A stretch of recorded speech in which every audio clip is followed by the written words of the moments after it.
Nadie la necesita, dijo mi marido sobre su propia hija de 8 años. Simplemente devuélvela, espetó mi familia, es una carga. Pero no la devolví. Tomé cartas en el asunto.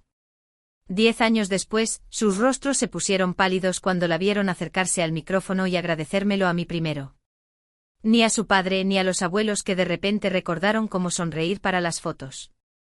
A mí. Y lo curioso es que no hice nada heroico esa noche, no salté al escenario ni pronuncié un discurso que hiciera llorar a la sala, solo me quedé allí sentada con un vestido azul marino que compré en las rebajas del Corte Inglés, intentando que no se me corriera el rímel. Porque hace 10 años, cuando esa misma niña apareció en la puerta de mi casa con una maleta y la cara llena de rabia, tomé una decisión que no pareció impresionante en aquel momento, pareció papeleo, pareció batallas nocturnas con los deberes de lengua, pareció abrazar a una niña durante un ataque de pánico en la sala de espera de cardiología infantil de La Paz mientras los extraños me miraban como si yo hubiera inventado personalmente el trauma infantil. Pareció simplemente quedarse. Después de la ceremonia, regresé a mi habitación del hotel y me paré frente al espejo del baño, quitándome el maquillaje con un disco de algodón como si estuviera borrando el día. Las luces sobre el lavabo eran intensas, como siempre lo son en los hoteles, diseñadas para obligarte a confrontar tus decisiones. Mis mejillas estaban encendidas y mis ojos cansados, pero por primera vez en mucho tiempo sentía los hombros ligeros.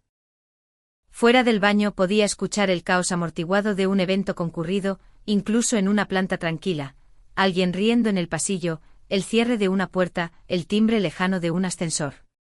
Sofía estaba en el salón principal enviando mensajes a su mentor del taller de escritura, probablemente preguntándole si esa frase en el escenario acababa de iniciar una guerra que ella no pretendía empezar. Sofía tenía 8 años cuando Marcos la dejó en mi pasillo, hoy tenía 18, exactamente 10 años después, ahí arriba en el escenario. Se había mostrado calmada y serena, el tipo de mujer joven que uno asume que tuvo 2 padres estables, un perro labrador y una infancia llena de recitales de piano. Es una actuación convincente, pero yo conozco la verdad.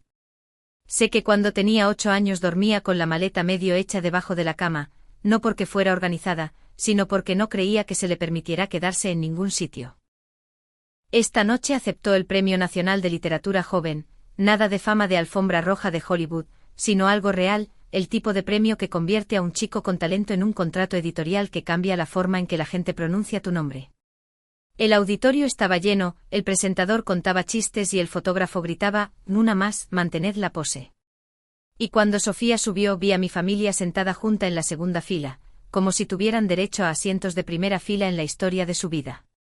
Mi madre estaba allí con esa expresión que reserva para juzgar jardines ajenos y bodas, lo apruebo, pero solo porque soy generosa. Mi suegra agarraba su bolso como si fuera un escudo, y Marcos, mi exmarido, se sentaba entre ellas, impecable y cómodo, como un hombre que cree haber envejecido hacia la inocencia. Se inclinaron hacia adelante cuando anunciaron el nombre de Sofía, como si ella hubiera estado ganando premios para ellos todo este tiempo.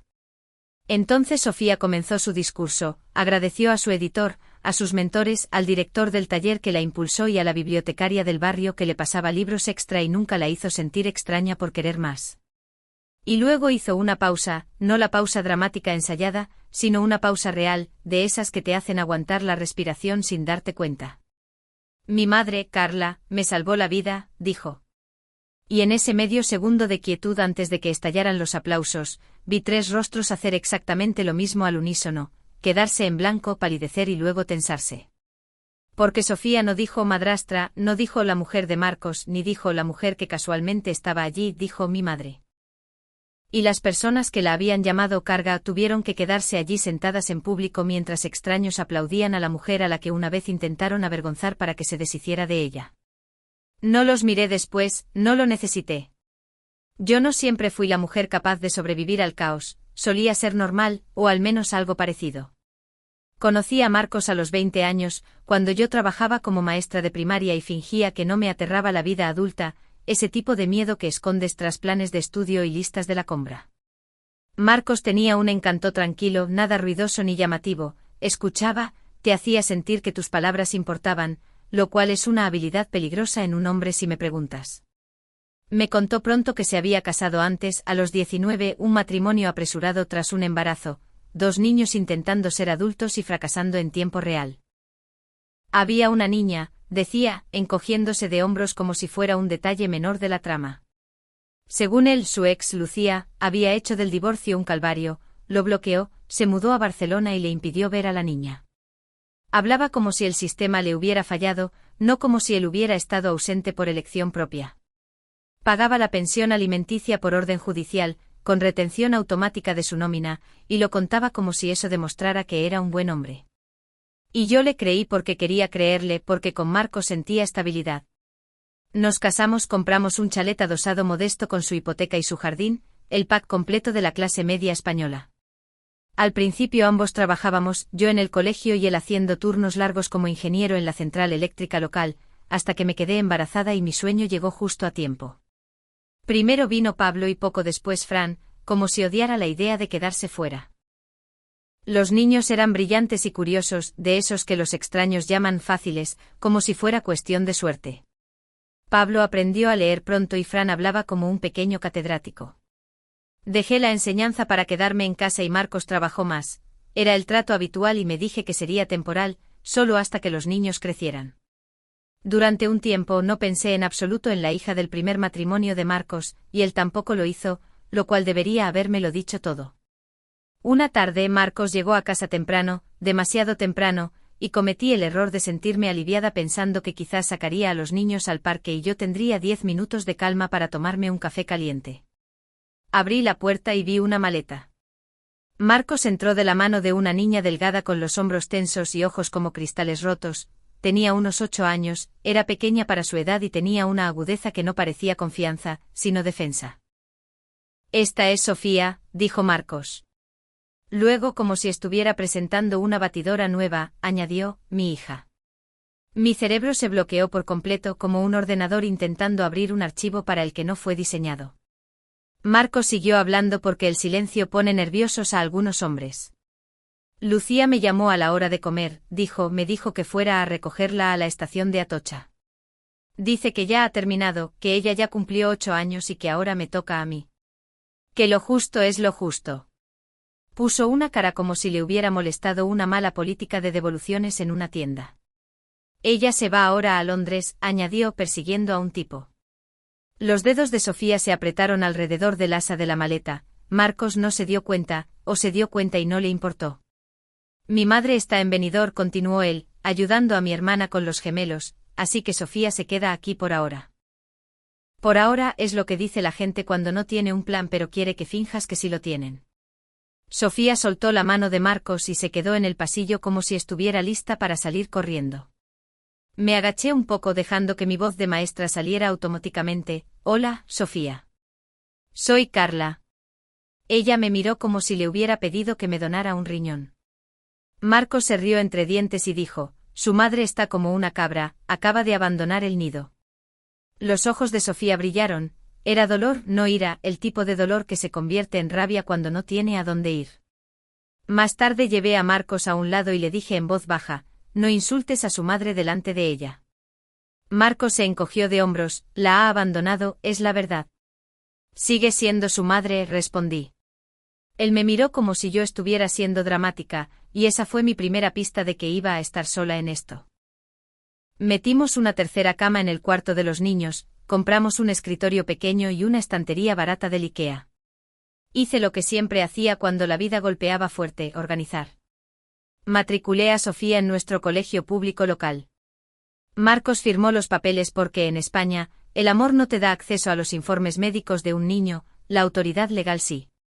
Al principio Sofía estaba callada, nos observaba y nos medía como un gato que decide si eres peligroso. Luego se sintió cómoda, y la comodidad se pareció a una guerra. Respondía mal a cada petición como si fuera un insulto. «Lávate las manos». «¿Por qué?» «Porque estabas fuera». Les gritaba a Pablo y a Fran como si fueran bichos. Ellos intentaron ganársela porque los niños pequeños creen que el amor es algo que se puede entregar como un juguete. Pablo le ofreció su camión favorito, Fran le llevó galletas. Sofía respondió cogiendo el camión y perdiéndolo y luego llamando asqueroso a Fran cuando éste lloró. La primera vez que la vi empujar a Pablo con la fuerza suficiente para hacerlo tropezar, intervine rápido: Sofía, no. Ella me miró con los ojos entrecerrados: es un pesado. Tiene 4 años, dije. No hubo suavidad ni culpa, solo desafío. Luego las cosas empezaron a romperse: una taza aquí, un plato allá, un juguete partido por la mitad o un móvil que se caía accidentalmente. Al principio pensé que era patosa hasta que la pillé. Levantó un jarrón del estante, lo miró y lo soltó. No fue un resbalón, no fue un error, fue una elección. El jarrón se hizo añicos contra el suelo de madera. Sofía jadeó teatralmente y dijo «uy», como si estuviera haciendo una audición para el papel de inocente. Me quedé allí con un papel de cocina en la mano, mirando el cristal en mi suelo, y lo comprendí: esto no era torpeza, era una prueba. Los niños que esperan ser desechados empujan primero. Es más seguro ser rechazado bajo tus propios términos que ser abandonado sin previo aviso. Así que ella empujó y la casa se tambaleó. Los correos del colegio empezaron en pocas semanas. Se negaba a terminar las tareas: comportamiento disruptivo, discutidora. Luego llegaron las notas y sentí un nudo en el estómago. Sofía no solo iba retrasada, le faltaba la base. Leer era una lucha, escribir un párrafo parecía una tortura y las matemáticas eran un campo de minas. Contaba con los dedos con un enfoque tan tenso que me daban ganas de gritar a los adultos que la habían dejado llegar tan lejos sin ayuda. Me sentaba con ella todas las tardes en la mesa de la cocina e intentaba enseñar como enseñaba a mis alumnos: tranquila, constante, paciente. Sofía se resistía como si aprender fuera una humillación. Cada corrección se convertía en una batalla y cada ficha en un callejón sin salida. Después de 1 hora, yo acababa agotada. Sofía sonreía con suficiencia como si hubiera ganado y el trabajo seguía sin hacerse. Entonces surgieron los problemas de salud. Necesitaba gafas, nada dramático, pero lo suficiente como para haber estado forzando la vista quién sabe cuánto tiempo. Tenía un tic nervioso que aparecía cuando estaba estresada, un parpadeo, un movimiento del hombro sutil pero constante una vez que te fijabas. Y en una visita rutinaria al pediatra, el médico hizo una pausa con el estetoscopio y dijo: me gustaría una interconsulta con cardiología. Nada de pánico, solo seriedad. Así que añadí especialistas a mi calendario: pediatra, oculista, cardiólogo infantil, más salas de espera, más formularios, más llamadas al seguro, más gente mirándome como si yo fuera la razón por la que esta niña parecía llevar el peso del mundo a cuestas. En España nos encanta la frase «hace falta una tribu para educar», pero nadie menciona que la tribu suele aparecer solo para cotillear y juzgar. Marcos no ayudaba mucho, trabajaba hasta tarde, fines de semana, turnos dobles. Cuando estaba en casa quería silencio, quería paz, quería el tipo de vida familiar que sale en los anuncios. Sofía escuchaba a Marcos más de lo que me escuchaba a mí. Una sola mirada suya podía callarla, pero Marcos rara vez usaba esa mirada porque eso requeriría esfuerzo. La mayoría de las veces me la devolvía como una bolsa que no quería cargar. Tú estás en casa, encárgate tú, decía. Cuando intentaba hablar de verdad sobre lo mal que se estaban poniendo las cosas, Marcos cortaba el tema: ¿de qué te quejas?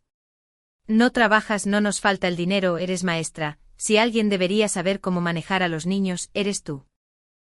Luego empezaron las críticas: la casa no estaba lo suficientemente limpia, los niños hacían mucho ruido, la cena no estaba lista a tiempo. Y finalmente, porque siempre se vuelve personal, criticó mi cuerpo. «Has engordado», me dijo una noche como si estuviera leyendo una etiqueta. Me miré en el espejo más tarde poniéndome de lado pensando: he ganado responsabilidad, he ganado estrés, he ganado una hija entera. Pero claro, hablemos de mis vaqueros. Mientras tanto, mi madre empezó a insinuar que deberíamos devolver a Sofía. Mi suegra lo sugirió con menos delicadeza: ponla en un tren de vuelta con Lucía o mándala a Benidorm, allí hay programas para niños difíciles.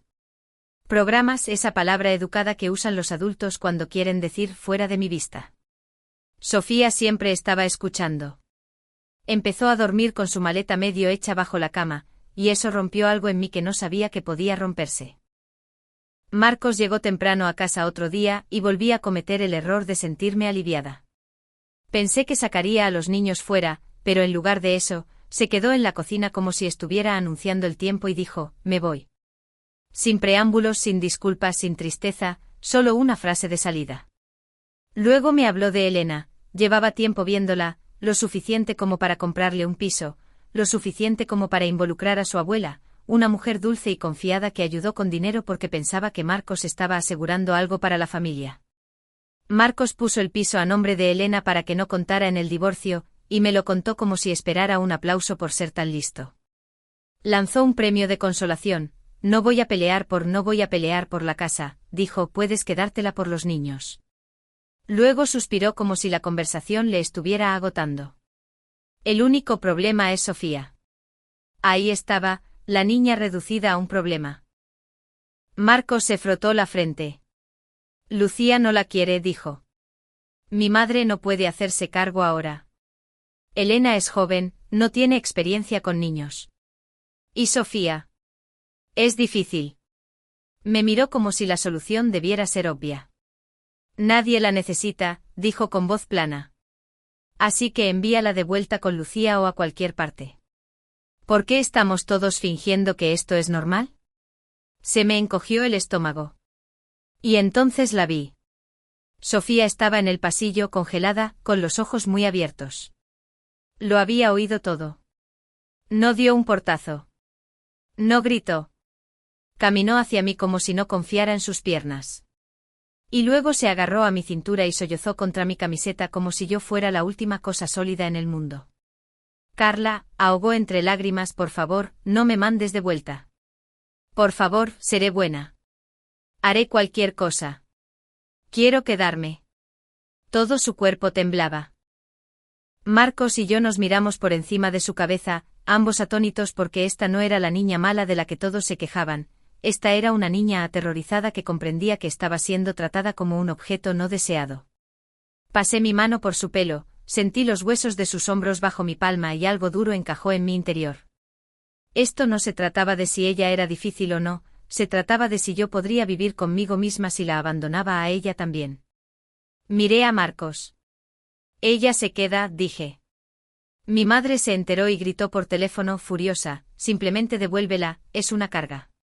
Mi suegra dijo lo mismo a su manera, estás arruinando tu vida, advirtió, tienes a tus propios hijos. Podría haberme rendido, tenía todas las excusas del mundo, madre soltera, 2 niños pequeños, una hipoteca, un divorcio, una niña con problemas de salud y un historial de negligencia. Podría haber mirado a Sofía y haberle dicho lo siento. En cambio, la abracé más fuerte y le dije a Marcos con calma, un niño no es un balón de fútbol, no se le da patadas de un lado a otro cuando resulta inconveniente. Marcos no discutió, simplemente se fue. A la gente le encantan las acciones dramáticas, de esas con gritos y portazos y venganzas que caben en un clip de 2 minutos, pero eso no fue lo que hice yo. Yo hice el tipo de cosas poco glamurosas, me reuní con una abogada de familia, solicité el divorcio y como aprendí rápido que el amor sin autoridad legal es solo estrés, luché por lo que Sofía realmente necesitaba, estabilidad. Marcos firmó lo que tuvo que firmar, la orden de tutela temporal y el poder notarial para temas médicos, porque de lo contrario ni siquiera podría programar las revisiones de cardiología sin ser tratada como una extraña. Conseguimos la orden de tutela por escrito, Sofía vivió conmigo a tiempo completo bajo esa orden, y los niños también. Marcos tenía visitas sobre el papel, pero en la vida real se llevaba a Pablo y a Fran de vez en cuando durante unas horas, sobre todo por apariencia. A Sofía la mantenía a distancia, como si fuera un recordatorio de su propio fracaso. La pensión alimenticia llegaba a través del sistema, como sucede cuando el juzgado interviene, automático, consistente, sin entregas dramáticas de sobres. Lucía llamaba 2 veces al año, cumpleaños y Navidad. A veces llegaba un regalo, algo genérico, como si estuviera comprando para el hijo de un compañero de trabajo. Sofía dejó de esperar más, lo cual es un tipo de desamor muy silencioso. Y poco a poco el caos dejó de ser diario, no porque la vida se volviera más fácil, sino porque nosotras nos volvimos más estables. Después del día en que me suplicó que no la echara, Sofía cambió, no de la noche a la mañana, no por arte de magia, pero el muro entre nosotras se agrietó. Dejó de romper cosas, dejó de pegar a los niños, empezó a merodear cerca de mí en la cocina, observando cómo cocinaba, cómo limpiaba, cómo manejaba el estrés, como si estuviera estudiando las reglas para poder quedarse. Luego empezó a hacer pequeñas cosas sin que se lo pidiera, limpiar la mesa, doblar las toallas, poner a hervir la pasta porque me oía suspirar demasiado fuerte y no sabía qué más hacer. Sacaba a Pablo y a Fran al jardín y los hacía correr hasta que caían rendidos, regalándome 10 minutos de silencio. Pablo y Fran, niños pequeños de gran corazón, la perdonaron más rápido de lo que cualquier adulto lo haría jamás, empezaron a llamarla para jugar como si nunca los hubiera asustado. Sofía fingía que no le importaba, pero yo veía cómo se le suavizaba la mirada cuando Fran se dormía en su hombro. Volví a trabajar a tiempo parcial dando clases particulares por las tardes, reconstruyendo lo que la partida de Marcos había fracturado. Sofía se convirtió en mi mano derecha, cuidaba a los niños mientras yo trabajaba, aprendió a preparar las meriendas y ayudaba con los deberes. Un día, sin que yo se lo pidiera, empezó a ayudarlos a ellos, sentándose con Pablo mientras él sufría con las matemáticas o preguntándole a Fran las palabras de ortografía. No era perfecto, seguíamos teniendo días malos. Ella todavía sentía pánico en el cuerpo a veces, como si viviera en sus huesos, pero estábamos construyendo algo, un hogar que no se evaporaba cuando los adultos se aburrían. Una tarde tuve un momento raro para mí sola, la casa estaba tranquila, los niños fuera y la colada estaba milagrosamente bajo control. Me senté en un sillón con una novela de bolsillo que conservaba desde la universidad. Sofía entró con la frente sudada de correr por el jardín con los niños, cogió algo de picar y se dejó caer en el sofá, mirando fijamente el libro que yo tenía entre las manos. ¿Qué estás leyendo?, me preguntó. Es sobre un hombre que toma una decisión terrible, le dije, y pasa el resto de la historia pagando por ello. Me miró como si eso le pareciera fascinante. Léelo, pidió. Es denso, le advertí. No me importa. Así que le leí un capítulo y Sofía escuchó como si estuviera hambrienta. Cuando terminé exhaló lentamente y dijo, eso ha sido increíble, y luego más suave, ¿puedo intentarlo yo? A partir de ese momento los libros se convirtieron en su oxígeno y devoraba todo lo que caía en sus manos, clásicos, novelas contemporáneas y poesía que fingía odiar para luego citármela de vuelta más tarde. Discutía conmigo sobre los personajes de la misma manera que los adultos discuten de política, se reía con un humor negro que parecía haberle venido de nacimiento y por primera vez vi quién podría haber sido ella si la hubieran criado con cuidado desde el principio, una niña brillante, sensible, de las que sienten todo con demasiada intensidad y necesitan palabras para contenerlo. Un día me entregó un cuaderno grueso como si fuera contrabando. No te rías, dijo mientras esperaba en el umbral de la puerta. Lo abrí y encontré historias irregulares, torpes en algunos pasajes, escritas por alguien que todavía estaba aprendiendo a controlar sus propios pensamientos, pero bajo todo ese desorden había algo real, una voz propia. Levanté la vista, Sofía, esto es bueno. Sus hombros bajaron como si los hubiera estado manteniendo en tensión durante años. Llevé el cuaderno a su profesora de lengua del instituto, esperando encontrar un club de escritura, un mentor o cualquier cosa. La profesora hojeó unas páginas, sonreía educadamente y dijo, es mono, los niños escriben cosas así todo el tiempo, suelen perder el interés cuando se dan cuenta de que escribir requiere trabajo. Salí de aquel instituto con una sonrisa tan tensa que podría haber mantenido unido un plato roto. En el coche me quedé sentada un minuto con las manos en el volante y pensé, vale, si el sistema se encoge de hombros, yo construiré algo distinto. Al llegar a casa le dije a Sofía, a tu profesora le ha encantado, dice que el club de escritura del centro no está a tu nivel. Sí, mentí, pero era el tipo de mentira que protege el valor de un niño en lugar de aplastarlo. Luego llamé a un programa de escritura para jóvenes que se impartía en una biblioteca y en un centro cultural, talleres, mentores y pequeños grupos de chicos que llevaban sus cuadernos como si fueran salvavidas. Entré allí con las historias de Sofía, las leyeron y a diferencia de la profesora, no le palmadearon la cabeza, sino que se la tomaron en serio y la invitaron a entrar. Sofía se iluminó de una manera que todavía no puedo describir del todo, como si alguien finalmente le hubiera dicho, no eres demasiado, simplemente eres algo especial. En un año ya tenía relatos publicados en pequeñas revistas locales, luego en antologías y después llegaron los concursos. Al llegar al bachillerato ya ganaba premios a nivel autonómico y para cuando llegó a la universidad, estudiando filología, surgió su primer contrato editorial importante.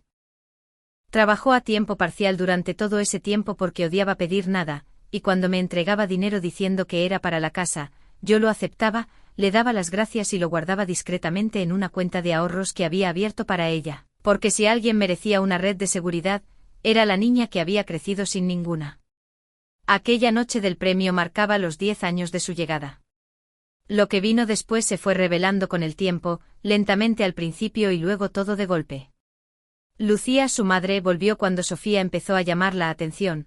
Londres no le había dado la vida que quería, la relación no duró y el sueño se volvió caro, así que de repente recordó que tenía una hija. Apareció con los brazos abiertos y una emoción dramática, como si pudiera borrar 10 años con un abrazo. Sofía fue educada, nunca cruel ni grosera, pero mantuvo las distancias por puro instinto. Marcos también lo intentó a su manera, con mensajes de texto incómodos, cumplidos rígidos e invitaciones ocasionales que sonaban más a obligación que a deseo. Sofía no le gritó ni le castigó con dramas, simplemente no lo buscó, y yo lo entendí perfectamente porque cuando creces suplicando que no te echen, no malgastas energía suplicando a los adultos que sean diferentes, construyes tus propios cimientos. Los cimientos de Sofía éramos yo, Pablo y Fran. Pablo creció hasta convertirse en un chico centrado y ambicioso que acabó siendo arquitecto, el tipo de hombre que demuestra su amor a través de la fiabilidad, y que me llama cada domingo como un reloj. Fran se convirtió en un chico brillante e intenso que ahora es cirujano, trabaja horas demenciales y aún así aparece en todas las cenas familiares porque entiende lo que significa estar presente. Y Sofía se convirtió en una escritora cuya obra viajó mucho más lejos de lo que nuestra pequeña ciudad lo había hecho nunca. Sus libros se tradujeron y su nombre empezó a aparecer en lugares que nunca imaginé. La primera compra importante que hizo no fue un coche llamativo, sino una pequeña casa de campo junto a un lago, porque hace años, cuando los niños eran pequeños y yo estaba agotada, una vez suspiré y dije, algún día me gustaría vivir cerca del agua. Sofía se acordó y compró también la casa vecina para su propia familia, 2 hogares acogedores tras una valla compartida, con jardín y una pequeña piscina para los nietos. Una tarde me dijo en voz baja, quiero que mis hijos tengan una abuela como tú. Me miré las manos porque mirarla a ella me cerraba la garganta. Tú ves lo que los niños pueden llegar a ser, dijo ella, y no los tiras a la basura cuando se ponen difíciles. No respondí de inmediato porque, ¿qué se puede decir a eso? Gracias por no ser algo desechado, no es una frase que nadie debería tener que decir en serio. Pero Sofía lo decía en serio y yo también. Por eso esta noche frente al espejo del hotel quitándome el maquillaje después de otra ceremonia de entrega de premios, sentí algo cercano a la paz, porque recuerdo la versión de esta historia que estuvo a punto de suceder, la versión en la que yo hacía caso, la versión en la que la enviaba de vuelta, la versión en la que una niña de 8 años aprendía para siempre que los adultos solo te quieren cuando eres fácil. En lugar de eso tomé cartas en el asunto, no con acciones ruidosas ni dramáticas, sino con papeleo, visitas al médico, tutorías escolares, charlas nocturnas, un hogar estable y una rutina inamovible. El tipo de amor aburrido e implacable que cambia una vida. Ahora, las mismas personas que una vez sugirieron deshacerse de ella adoran decir que siempre supieron que tenía potencial. La memoria de la gente se vuelve flexible cuando hay éxito de por medio, pero la mía no. La mía todavía recuerda a una niña delgada en mi pasillo con una maleta y ojos como cristales rotos, y la forma en que se aferró a mí cuando su padre dijo que nadie la necesitaba. Sigo agradecida por no haber dejado que nadie me convenciera de que era una carga, porque no lo era, era una niña y merecía un hogar.